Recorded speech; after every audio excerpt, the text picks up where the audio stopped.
What should I do if I can't scan my QR code on iPhone? Go to the My eSIMs tab in the app or website to find your manual installation details. Open Settings on your device.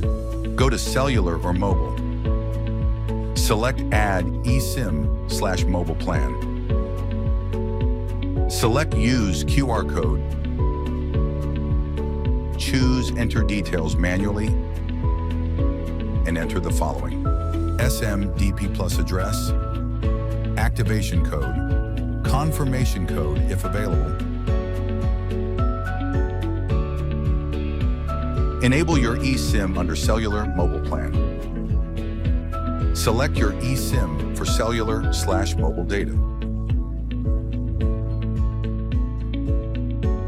Enable data roaming. Turn off your primary line to avoid roaming charges when overseas. Set up an APN, access point name, if required. APN details can be found in the eSIM installation details. If you need more assistance, please contact our support team. They'll be happy to help.